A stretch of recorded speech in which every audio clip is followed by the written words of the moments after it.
Buenas tardes, aquí estamos con Jeremías ya abierto.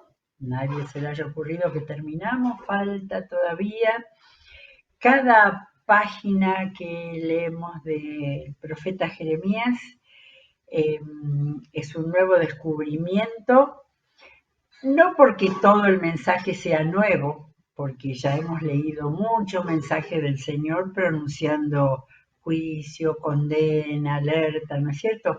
Que quizás es gran parte, pero lo que pasa es que con esto que estamos haciendo, y lo vuelvo a explicar por alguno que se agregue, no estamos leyendo de corrido el libro de Jeremías, sino que estamos buscando distintas, por un lado, temáticas o también tiempos o circunstancias o mensajes, aunque hace varios que venimos desde el 23, desde el capítulo 23 venimos siguiendo un hilo. Ya dijimos que hasta el capítulo 20 los hechos, digamos, los mensajes destinados a cada tiempo son cronológicos, pero después del 21 ya tenemos una mezcla y a veces tenemos alguna ayuda de la anotación de la Biblia de estudio para ubicarnos en qué momento, pero si no, los hechos de la vida de Jeremías y todas las cosas que él debió pasar hasta que llega el momento de la destrucción de Jerusalén, nos ayudan a entender más o menos por dónde vamos. Ahora, esto hemos llegado al capítulo 30 y no es muy fácil entender por dónde vamos y no estoy muy segura tampoco, porque lo que viene es algo de aire fresco, ¿sí? O sea, después de haber leído capítulos muy fuertes, incluso en los cuales veíamos que aparecía el rey Sedequías y ya empezaba la persecución, aunque de vez en cuando le preguntaba si Dios le había hablado algo. Pero en realidad el aire nuevo vino con el capítulo 29 y la carta a los exiliados, donde podemos ver que el Señor estaba dando indicaciones importantes para tener una vida diferente en el exilio, pero también para que fuera como un anticipo de la restauración. Y hoy vamos a leer el capítulo 30 y 31. Aire fresco, digo, porque son capítulos de promesas, de tiempos nuevos que el Señor proclama, que algunos no está muy claro si habla del fin o si habla de la vuelta del exilio o de la venida del Mesías. En algunos podemos más o menos darnos cuenta o no, pero de todas maneras, palabra del Señor que le dio a Jeremías para que escriba y para que nos quede a nosotros. El título de hoy es el título que tienen en los comentarios estos capítulos 30 al 33 de Jeremías como el libro de la consolación, porque hay sobre todo palabras de consolación para el pueblo. Así que, pero empecemos ya a leer. La palabra del Señor vino a Jeremías, esto como siempre. Jeremías autenticaba todo lo que el Señor había dicho. Así dice el Señor, el Dios de Israel. Y pareciera que debiera decir, así me dijo o así me dice el Señor, porque las primeras palabras son, escribe en un libro todas las palabras que te he dicho, ¿sí? En mi Biblia de estudio dice para este versículo que es probable que se escribe, es una indicación que después la hacía Baruch. Baruch era el amanuense, el ayudante, el secretario, que lo vamos a ver en los capítulos que siguen. De manera que es posible que esas palabras que Jeremías recibía del Señor se las dictara a Baruch para que escribiera. Es una posibilidad con esta idea de escribe en un libro, ya hablamos de eso, ¿no? Que la palabra libro no existía de esa manera, pero de todas maneras nos quedó en un libro a nosotros. escribe todas las palabras que te he dicho, porque vienen días, afirma el Señor, cuando yo haré volver del cautiverio a mi pueblo, Israel y Judá, y los traeré a la tierra que di a sus antepasados y la poseerán, afirma el Señor. Así que esto era una palabra grandiosa de consolación, ¿sí? Y también de esperanza. Esto fue lo que el Señor le dijo a Jeremías acerca de Israel y de Judá. Ven que por eso da la punta de que Baruch era quien escribía, ¿no? Pero de todas maneras, el que recibía la palabra era Jeremías. Así dice el Señor: hemos escuchado un grito de espanto, no hay paz sino terror. Pregunten y vean si acaso los varones dan a luz. Viene un pensamiento ahí. ¿Por qué? Pues veo a todos los hombres con las manos sobre las caderas, como mujeres con dolores de parto. Esta es una ironía. Recordémonos que entre las figuras del lenguaje que usan muchas veces los profetas es la ironía. En este caso es el Señor. O sea, ironía que la atribuimos al Señor. Creo que el profeta, y un profeta como Jeremías, estaba demasiado, no sé si decir asustado, pero respetuoso de poner exactamente lo que el Señor decía. Bueno, acá había una lógica de pensar que los hombres estaban pareciendo mujeres con las manos en las caderas. ¿Por qué han palidecido todos los rostros? ¡Ay! Será un día terrible, un día que no tiene parangón. Será un tiempo de angustia para Jacob, pero será librado de ella. En aquel día, afirma el Señor Todopoderoso, y acordémonos que muchas veces los profetas hablan de en aquel día, ¿sí? Quizás para ellos, que aparentemente esto es profecía de liberación del imperio babilónico, en aquel día lo podamos ubicar, pero otras veces no sabemos exactamente de lo que habla el Señor. Quebraré el yugo que mi pueblo lleva sobre el cuello. Miren qué figura que el Señor usaba, que el Señor le hizo ponerse un yugo a Jeremías, de manera era algo pueblo pastoril, que habían visto muchas veces a los animales con un yugo. Quebraré el yugo que mi pueblo lleva sobre el cuello, romperé sus ataduras y ya no serán esclavos de extranjeros. Servirán al Señor su Dios y a David, a quien pondré como su rey. Acá hay que interpretar. Yo le puse abajo Jesús. David no iba a volver más a ser rey. Ya había dicho antes el Señor, no va a haber más rey con ese título de gobernante, ¿no? De manera que esto es un dato mesiánico. En aquel día el Señor les está diciendo que ya no serán esclavos de extranjeros, y después le dice: servirán al Señor y a David, a quien pondré como su rey. Una pincelada mesiánica en ese tiempo, que lo que ellos estaban esperando es liberarse de los babilonios. No temas, Jacob, siervo mío, no te asustes, Israel, afirma el Señor. A ti, Jacob, te libraré de ese país lejano, y a tus descendientes los libraré del exilio. Volverás a vivir en paz y tranquilidad, y ya nadie te infundirá temor, pues yo estoy contigo para salvarte. Frases como estas se repiten en esto llamado, son 4 capítulos, llamados el libro de la consolación.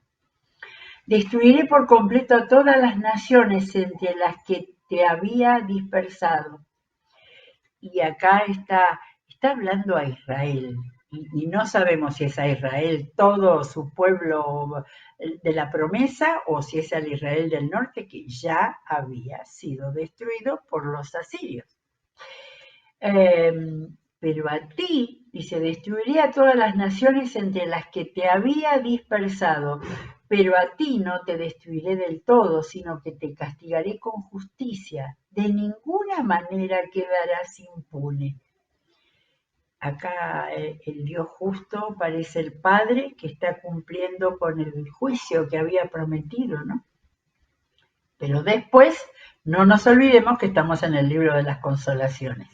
Así dice el Señor. Voy por el versículo 12, 30, 12. Tu herida es incurable, tu llaga no tiene remedio. No hay quien defienda tu causa, no hay remedio para tu mal, ni sanidad para tu enfermedad. Todos tus amantes te han olvidado, ya no se ocupan de ti. Cuando le tocó a Judá, también cuando le tocó a Israel, esperaban ayuda de Egipto o de alguno de los países que estaban circundándolos. Ya no más. Y es más, Dios los llama a todos tus amantes, ¿eh? Con esa figura que usaba muchísimo el Señor. Por causa de tu enorme iniquidad y por tus muchos pecados, te he golpeado, te he corregido. Atención a los verbos, ¿eh? Antes los amantes dice, te han olvidado, pero ahora es yo, dice el Señor. Te he golpeado, te he corregido, como lo haría un adversario cruel. ¿Por qué te quejas de tus heridas si tu dolor es incurable? Esta misma frase se repite, ya la habíamos leído ayer o antes de ayer en el capítulo 15, pero creo que ahí estaba hablando como de la herida incurable, lo que Jeremías sentía en ese capítulo que hablamos del dolor de Jeremías. ¿Por qué te quejas de tus heridas y tu dolor es incurable? Por causa de tu enorme iniquidad y por tus muchos pecados, yo te he tratado así.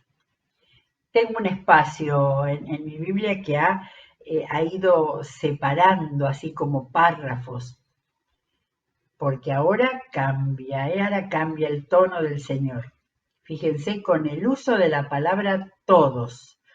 Todos los que te devoren serán devorados. Todos tus enemigos serán deportados. Todos los que te saqueen serán saqueados. Todos los que te despojen serán despojados. Pero yo te restauraré y sanaré tus heridas. Esta es la respuesta. 2 veces antes el Señor había dicho que la herida era incurable. Y sin embargo acá está la promesa. Después de cada párrafo hay una promesa.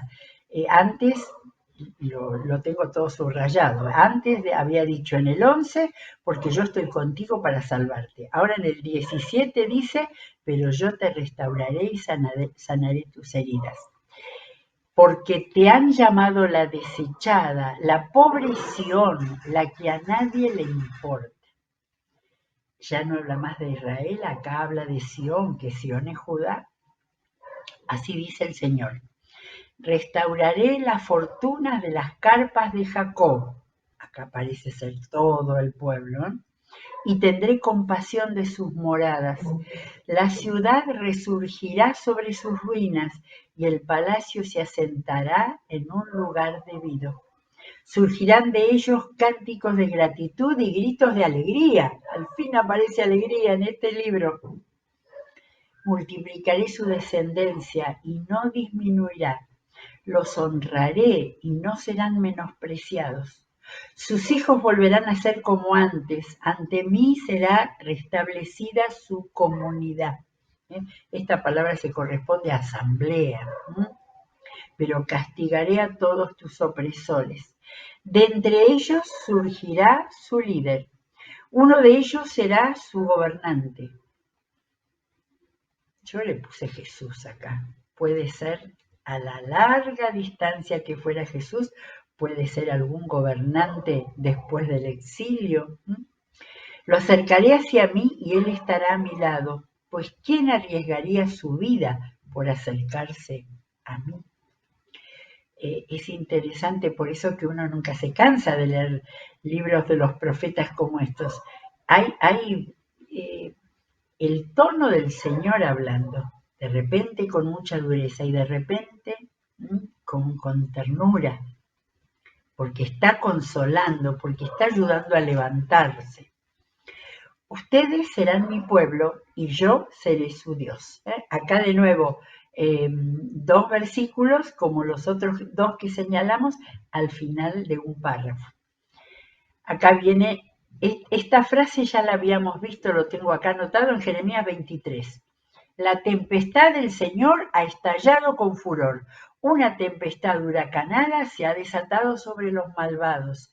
O sea, figuras del lenguaje, estas son metáforas.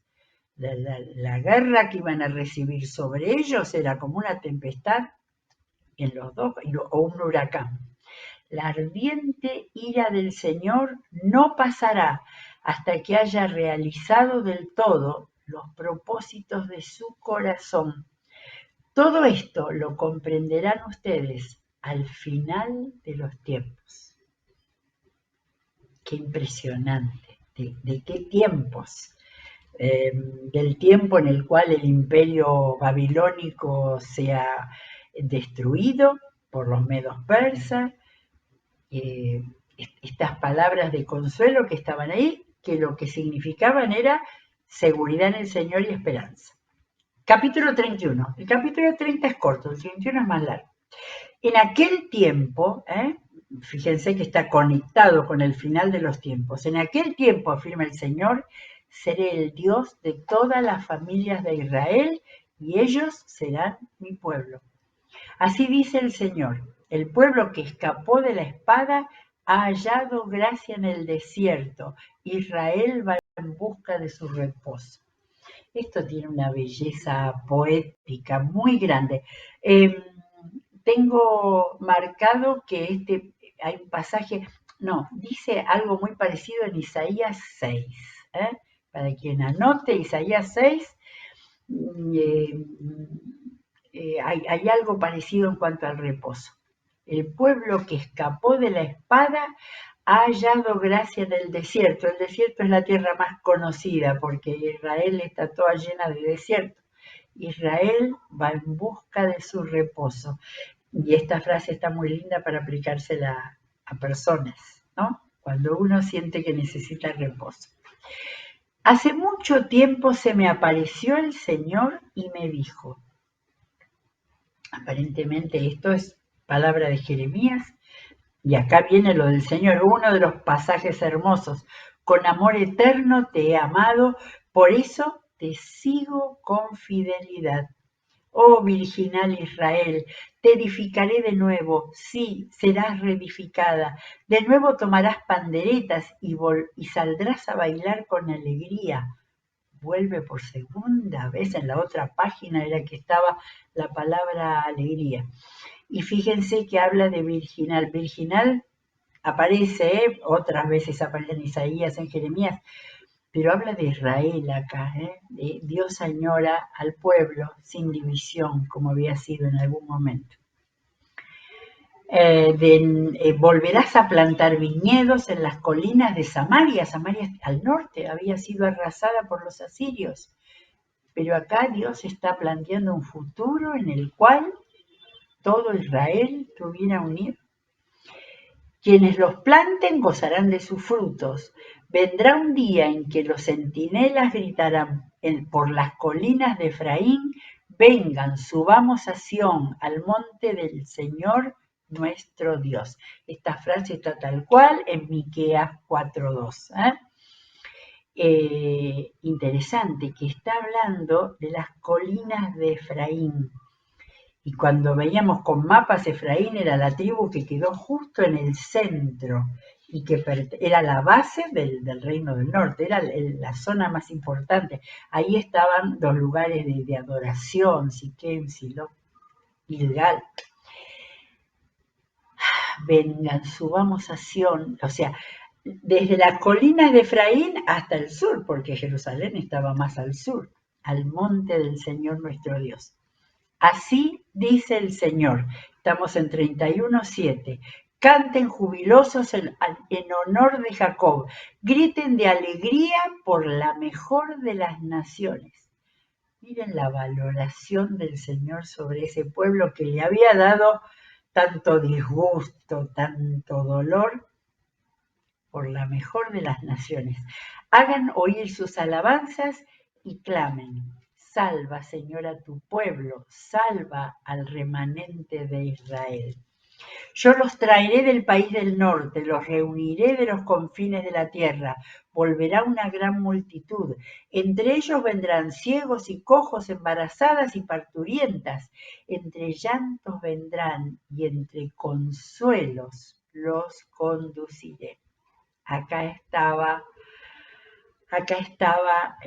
la palabra que le dio el tono a todos estos capítulos. Entre consuelos los conduciré, los guiaré a corrientes de agua por un camino llano en el que no tropezarán. Isaías 43, que es un capítulo de enorme esperanza, dice esta misma idea. La idea, claro, la idea del camino llano. En Isaías tanto que dice que había que nivelar, ¿recuerdan? Los guiaré a corrientes de agua por un camino llano en el que no tropezarán. Yo soy el padre de Israel, mi primogénito es Efraín. Es sorprendente esto. Ya ese Israel conocido hasta el tiempo de Roboam, donde se produjo la división, no había quedado. Los asirios también habían dejado gente ahí, como hizo Nabucodonosor con los de Judá. Sin embargo, acá Dios habla porque dice: soy el padre de Israel, mi primogénito es Efraín. Y recuerdan que Efraín era uno de los hijos de José, el hijo favorito de Jacob. De manera que en realidad Israel, Jacob, y Efraín, el nieto, pero hijo de José, eran como el símbolo del pueblo de Israel. Naciones, acá cambia el discurso, versículo 10. Naciones, escuchen la palabra del Señor y anuncien en las costas más lejanas. Hacía mucho que no leíamos nada de las costas lejanas. El que dispersó a Israel lo reunirá, lo cuidará como un pastor a su rebaño, porque el Señor rescató a Jacob, lo redimió de una mano más poderosa. Vendrán y cantarán jubilosos en las alturas de Sión. ¿Ven la unidad de todo Israel? El trigo, el vino nuevo y el aceite, la cría de las ovejas y las vacas serán como un jardín bien regado y no volverán a desmayar. Entonces los jóvenes danzarán con alegría, de nuevo alegría, y los jóvenes y las jóvenes danzarán con alegría y los jóvenes junto con los ancianos. Convertiré su duelo en gozo y los consolaré. Transformaré su dolor en alegría. Vamos por 4 alegrías ya. Colmaré de abundancia a los sacerdotes y saciaré con mis bienes a mi pueblo.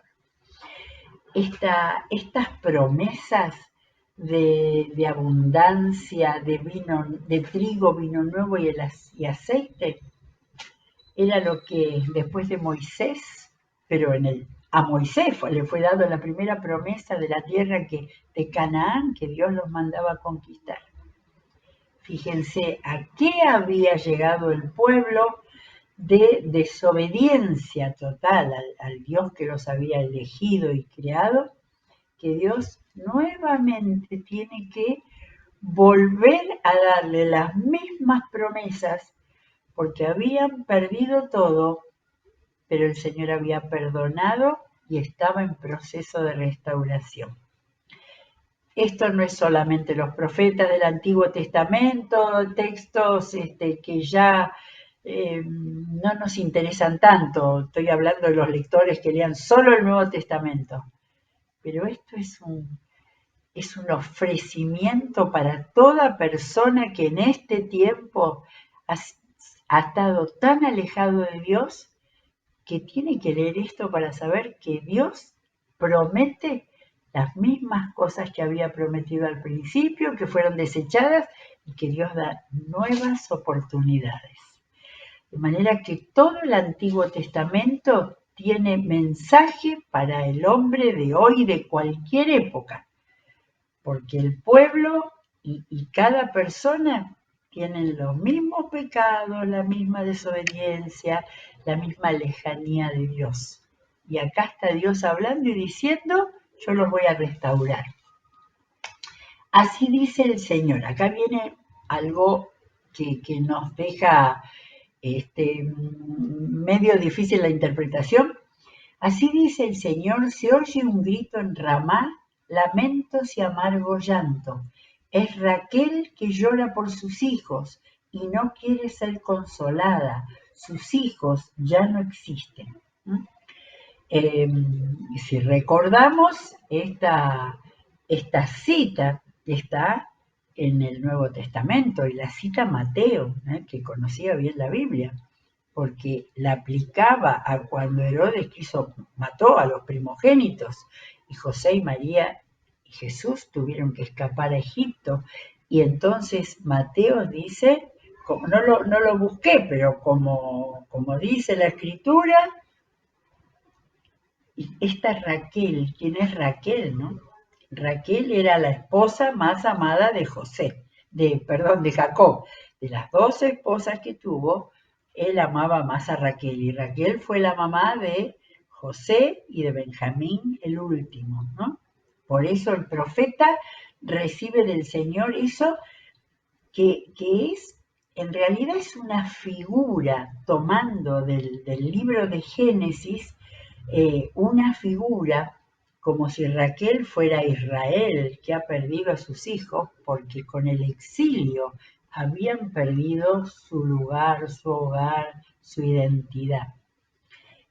Pero viene el consuelo. Después de eso, viene el consuelo. Así dice el Señor en el 16, reprime tu llanto, las lágrimas de tus ojos, pues tus obras tendrán su recompensa.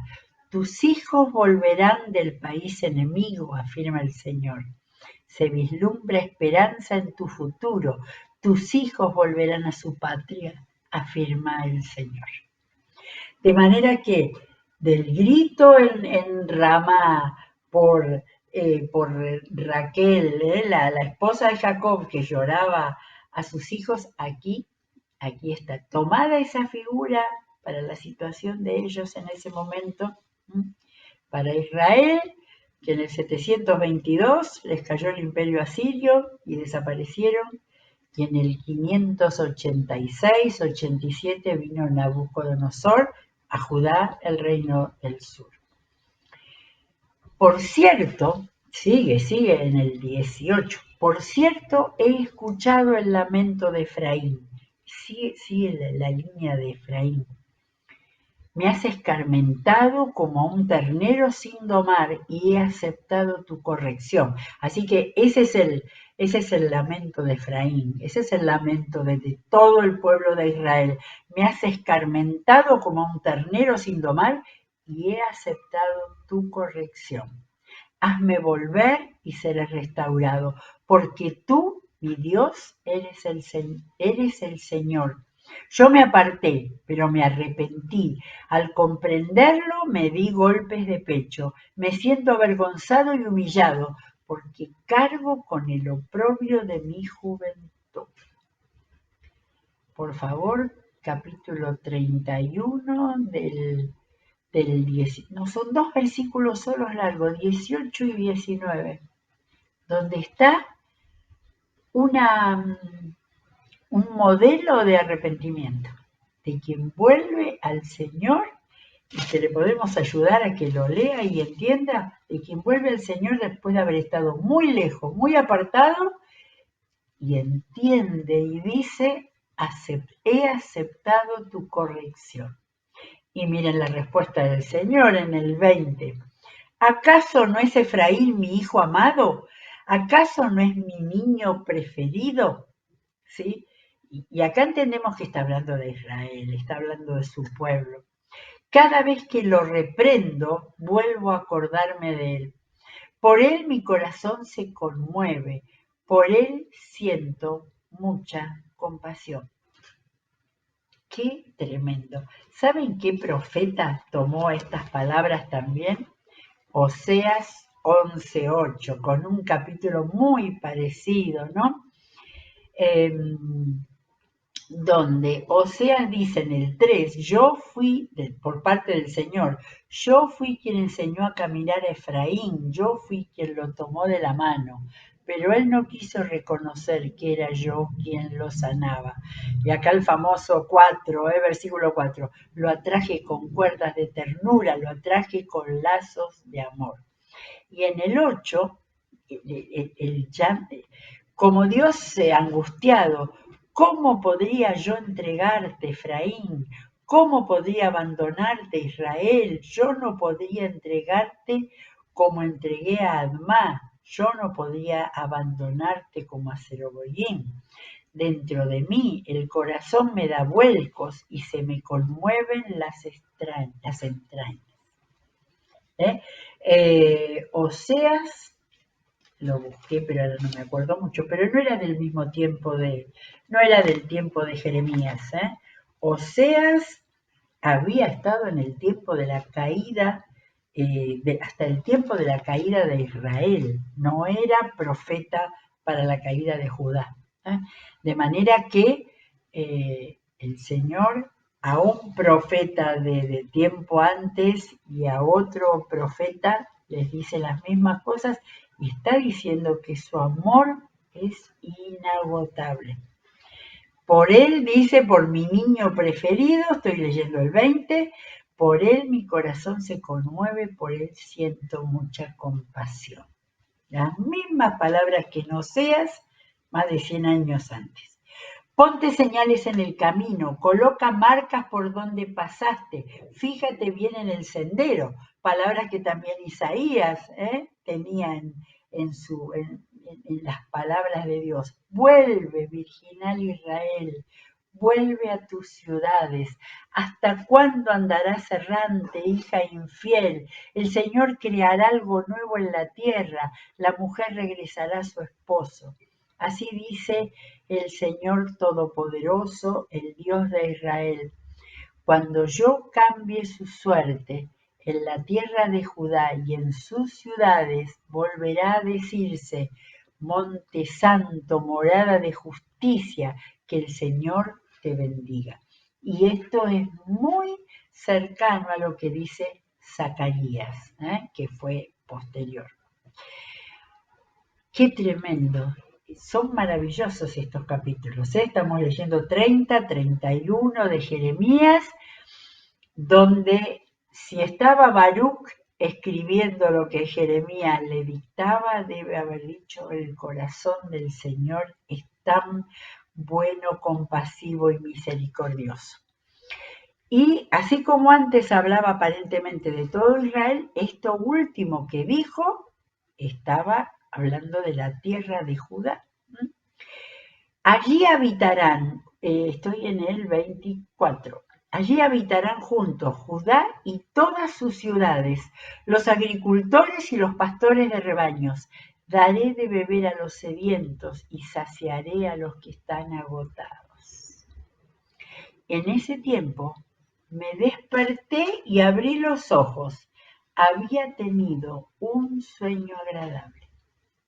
Este Jeremías, el que está contando que todo esto hasta ahora lo había recibido como una visión, como una visión en la que Dios le decía, voy a cambiar su suerte, voy a tenerles compasión.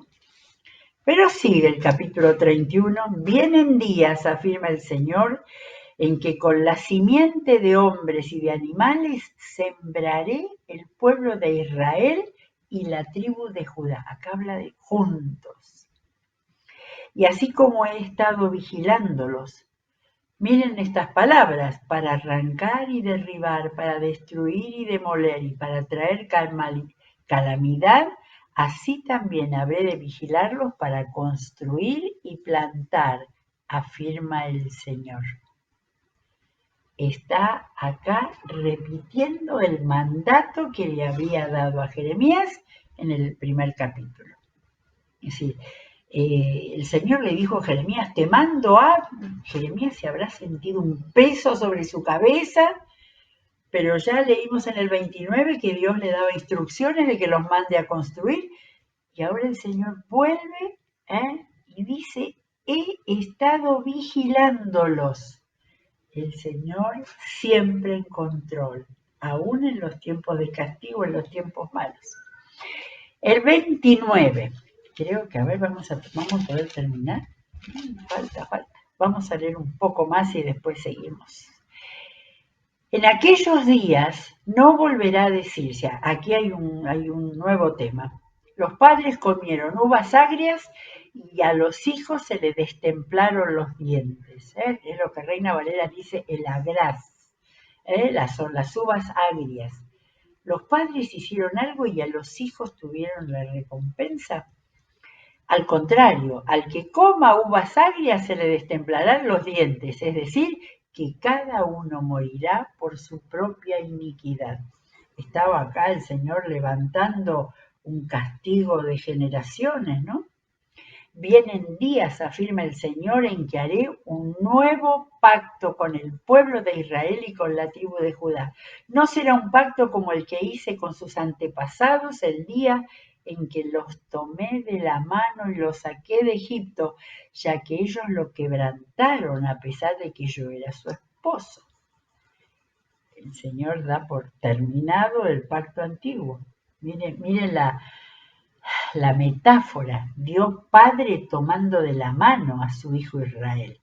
Pero ahora este es el pacto que después de aquel tiempo haré con el pueblo de Israel. Afirma el Señor, pondré mi ley en su mente y la escribiré en su corazón. Yo seré su Dios y ellos serán su pueblo. Esto es la conversión. Esto es volverse al Señor. Esto no es tomar una determinada religión cristiana. Esto es realmente hacer un nuevo pacto con el Señor para que la ley en la mente, en el corazón, y que adoptemos, aceptemos a Dios para ser parte de su pueblo. Ya no tendrá nadie que enseñar a su prójimo, ni dirá nadie a su hermano, conoce al Señor, porque todos, desde el más pequeño hasta el más grande, me conocerán, afirma el Señor. Yo les perdonaré su iniquidad y nunca más me acordaré de sus pecados. No nos olvidemos de Jeremías 31 para hacerlo leer. Así dice el Señor, cuyo nombre es el Señor Todopoderoso, quien estableció el sol para alumbrar el día y la luna y las estrellas para alumbrar la noche, y agita el mar para que rujan sus olas. Si alguna vez fallaran estas leyes, afirma el Señor, entonces la descendencia de Israel ya nunca más sería mi nación especial. Falta muy poquito, la seguimos mañana porque después viene todo otro pasaje muy interesante, pero seguimos dentro del libro de la consolación. Que el Señor nos haga recibir esta maravilla del perdón de Dios permanente. Por más peores que hayan sido los pecados, el Señor siempre, lo decía, estaba vigilándolos y esperando para mostrarles su perdón y compasión. Gracias a Dios una vez más por su palabra. Será hasta mañana, que el Señor los bendiga.